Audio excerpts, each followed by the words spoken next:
할렐루야. 우리 하나님의 크신 은혜와 사랑이 여러분에게 함께 하시기를 축복합니다. 제가 봉독한 이사야 9장 2절 말씀, 그 전 배경을 잘 살펴보시면 이사야 선지자가 왕성하게 활동하던 시대에 당시의 이스라엘의 정치적인 신앙적인 가장 어렵고 어두운 시기였습니다. 그 당시 가장 강한 나라인 아수르가 북이스라엘을 멸망시켜버리고 남유다마저 위협하는 이런 위기 가운데 있었고, 한편으로는 그런 위기는 또 하나님을 믿는 하나님의 택한 백성인 이스라엘 백성들이 하나님 앞에 믿음으로 살지 않았기 때문인 것입니다. 그래서 이게 오늘 보시면은 흑암이라는 캄캄한 밤, 흑암, 그 다음에 사망의 그늘, 이런 표현을 써서 그 당시의 상황이 얼마나 어렵고 희망이 없어 보였는지를 잘 보여주는 것입니다. 이렇게 잘못되었고 어려운데도 불구하고 대다수의 많은 이스라엘 백성들은 그래도 하나님은 우리를 택하시고 우리를 선민, 택하신 백성으로 삼아주셨고, 우리 가운데 예루살렘 안에 성전 안에 지성소가 있고 법궤가 있으니 하나님이 우리와 함께 계시기 때문에 우리는 안전하게 보호받을 것이다 라는 착각을 가지고 있었던 거예요. 이게 얼마나 답답한 일입니까? 하지만 분명한 사실은 북이스라엘은 멸망하였고 얼마 안 있으면 예루살렘만 놔두고 다 나라를 빼앗기게 되어지는 위기가 다가오는데도 여전히 이스라엘 백성들은 왕으로부터 모든 백성들까지 깊이 있는 이런 위기감을 느끼지 못할 때에 하나님께서 이사야 선지자를 통해서 주시는 말씀이 오늘 말씀입니다. 그래서 흑암, 캄캄한 칠흑 같은 어두움 가운데 있고 사망의 그늘, 이렇게 표현했던, 당시나 오늘 이 시대나 사실 별반 크게 다르지 않아요.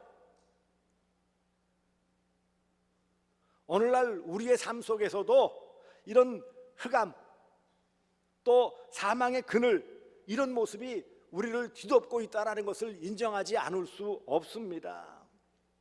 흑암이 뭘까요? 캄캄함, 앞날이 암울한 이런 모습을 상징적으로 표현하는 것이 흑암이라고 표현하는 거죠. 미래에 대한 불확실성,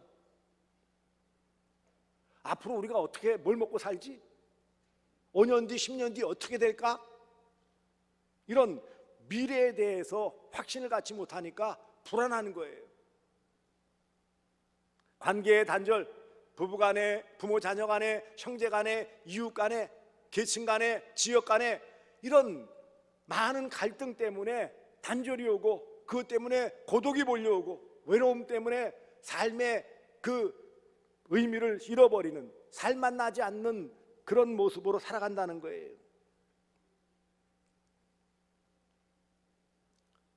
사망의 그늘이라고 표현했죠. 죽음이 늘 가까이에 있어요.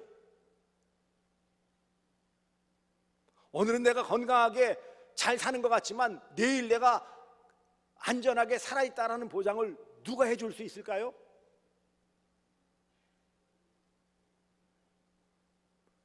길을 지나 보면 전광판에 어제 교통사고 몇 건, 사망 몇 건, 부상 몇 건, 그런 것들을 올려주더라고요. 지금도 뭐 세계적인 것까지 필요 없고 이 땅에서, 이 대구 안에서도 지금도 사고로, 사건으로, 또 노안으로, 질병으로 세상을 떠나는 사람들이 부지기수예요.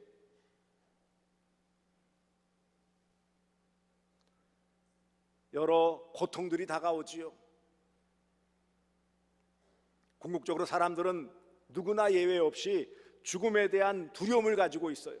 나는 아니다라고 말할지 모르지만, 그런데 우리의 반응을 보면 무의식적으로라도 죽음에 대해 그런 두려움을 가질 수밖에 없는 거예요. 흔히 그래 우스갯소리 하잖아요. 사형수가 사형집행을 위해서 간수와 함께, 교도관과 함께 나가다가 뭘 잘못 뒤져가지고 확 넘어졌어. 그러니까 이 사형수가 뭐라 그러는지 아세요? 아이고 죽을 뻔했네.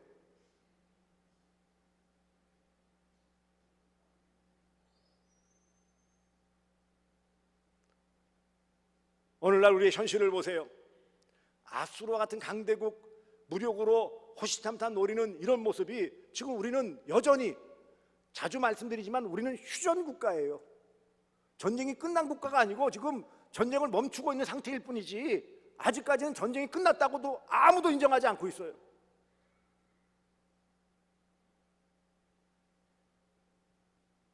북한의 핵과 미사일 위협이 여전히 존재하고 이상한 사고방식의 사람들이 그걸 가지고 큰소리치면서 우리를 위협하고 있다고요.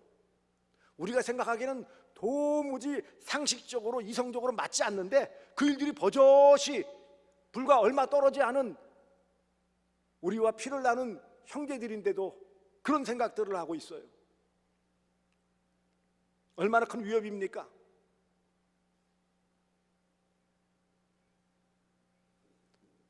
당장의 이런 무력적인 위협도 있지만 따져보십시오. 오늘날 미국을 비롯해서 강대국들이 저마다 자기만 잘 살라고 뭐 관세니 여러 가지를 얼마나 힘들게 하고 있어요. 힘 세다고 마음대로 갖다 붙이는 거예요. 세금 25%네. 우리나라 투자 3,500만 불 해, 5천만 불 해, 안 해? 그러면 50% 관세 이러고 있어요. 근데 어떻게 해야 돼요? 힘이 없으니까 알았어요. 알아서 기는 거야.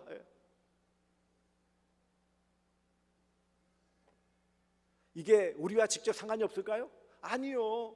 다 상관이 있어요.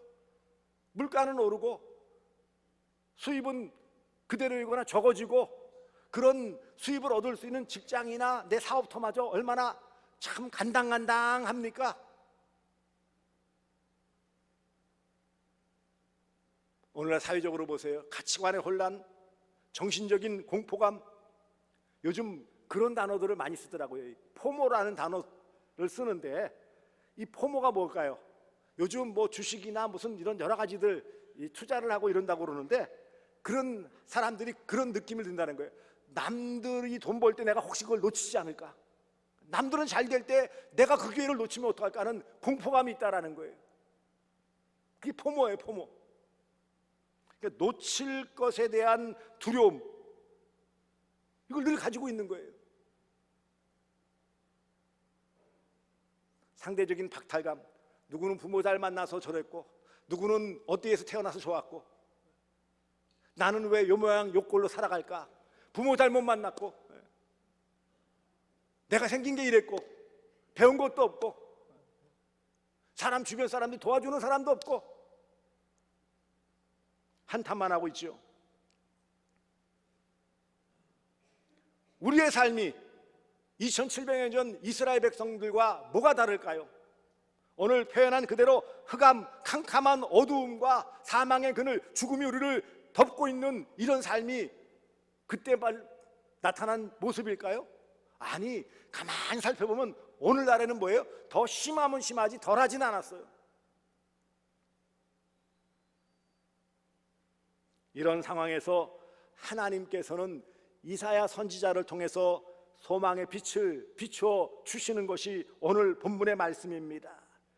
어두움을 깨뜨리는 사망의 그늘을 물러나게 만드는 큰 빛이 있다라고 말씀하고 있어요. 그래서 오늘 2절을 다시 보세요. 흑암, 캄캄한 어두움에 행하던 백성들 벌벌 떨면서 안절부절 못하고 두려움에 떨고 공포에 떨고 미래에 대한 불확실성 때문에 살만 나지 않는 그런 이스라엘 백성들에게 큰 빛이 비쳤다. 보게 되었다는 건 뭐예요? 빛이니까 보는 거죠. 큰 빛을 본다는 건 뭐예요? 큰 빛을 비춰 주신다. 사망의 그늘일 땅,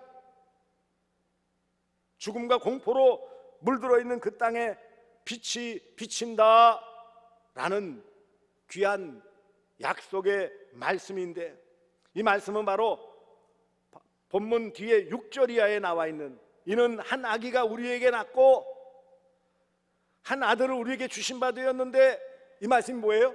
바로 예수 그리스도, 우리의 구주 예수 그리스도. 큰 빛은 바로 예수 그리스도의 초림, 첫 번째 오심, 곧 성탄을 말씀하는 것입니다.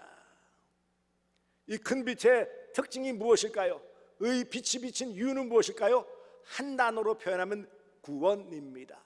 큰 빛으로 오신 예수 그리스도는 구원자세요. 그래서 그의 이름은 기묘자라 모사라 전능하신 하나님이라 영존하시는 아버지라 평강의 왕이라 할 것임이라.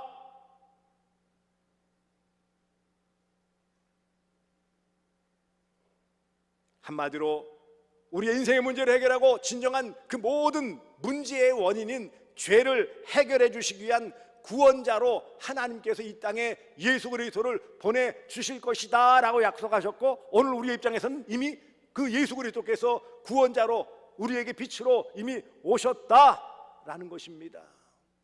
여전히 이 땅에서 우리와 모든 이 땅 백성들에게는 예수는 큰 빛, 소망의 빛이 되심을 잊지 마시기를 바랍니다.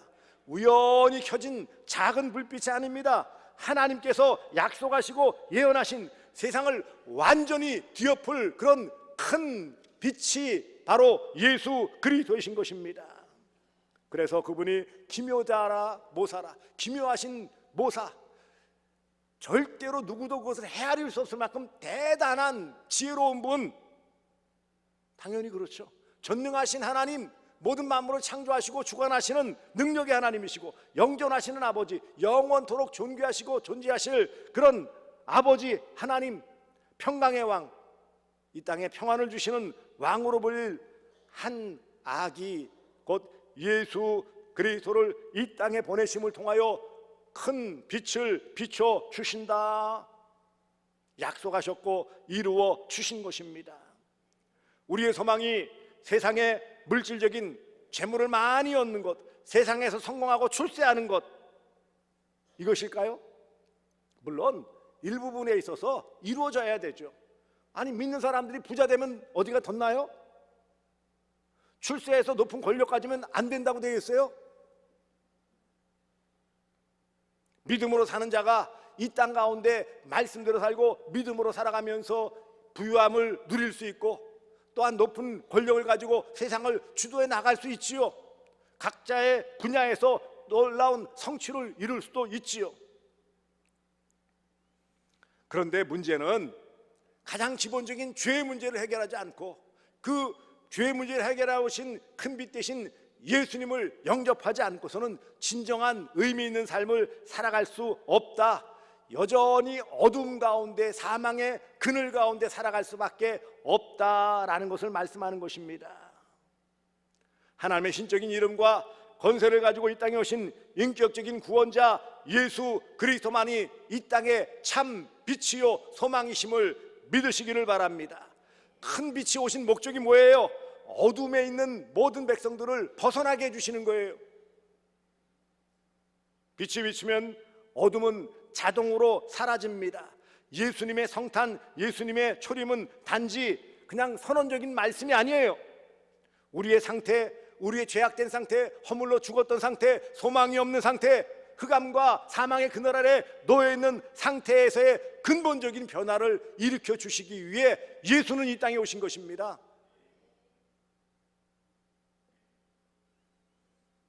흑암에 행했다. 흑암에 행하던 소망 없는 인생들이 이제는 뭐예요? 빛을 본다 그랬어요. 빛을 본다. 이 말씀이 얼마나 귀한 말씀입니까?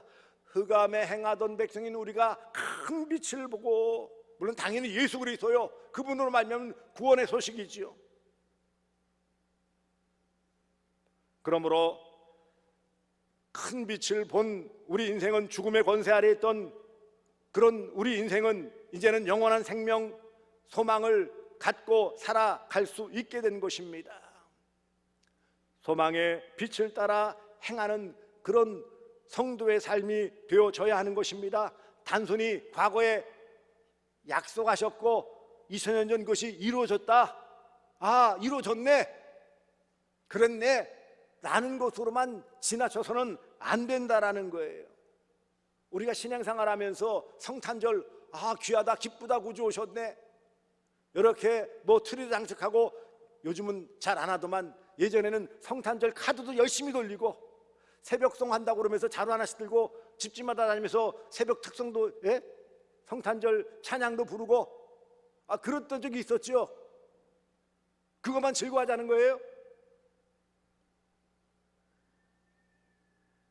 단지 그런 겉으로만 드러나는 것이 아닌 예언된 이 큰 빛이신 예수 그리스도를 나의 삶 가운데 더욱 강한 빛으로 비추게 함을 통해 이 땅 가운데 우리가 더 나아가 큰 빛 대신 예수 그리스도의 빛을 받아 세상 가운데서도 빛된 삶을 살아가야 하는 거예요. 너희는 세상의 빛이라. 빛을 받은 자가 빛을 발할 수 있어요. 눈을 들어 빛을 보십시오. 절망적인 현실, 흑암이라고 표현되어 있고 사망의 그늘이라고 표현되어 있는 현실만 바라보면 한숨만 나와요. 그렇지 않습니까? 답답하지요.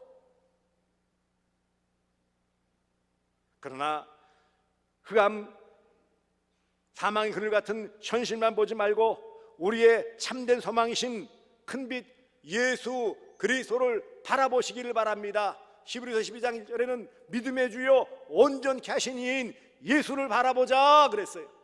진정한 믿음은 예수를 바라보는 거예요.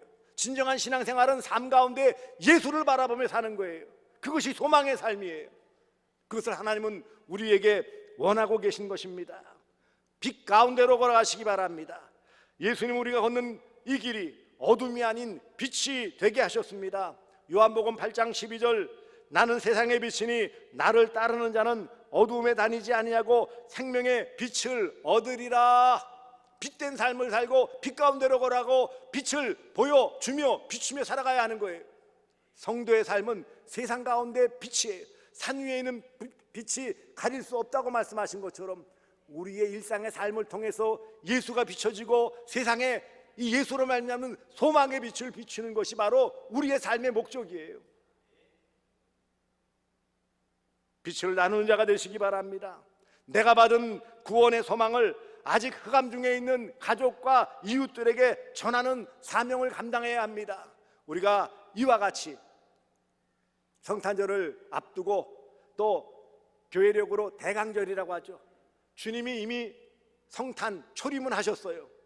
이것이 이루어지고 구원의 열매로 나타났다면 그것을 믿는 우리는 또다시 오실 예수님을 바라보는 재림을 바라보는 믿음의 삶을 살아야 돼요. 다시 큰 빛으로 재림하실 예수님을 바라보는 것이 참된 믿음이에요. 현실에 그저 만족하고 부들부들 떨면서도 그냥 마지못해 살아가는 억지로 살아가는 연약하고 나약한 모습이 아니라는 거예요.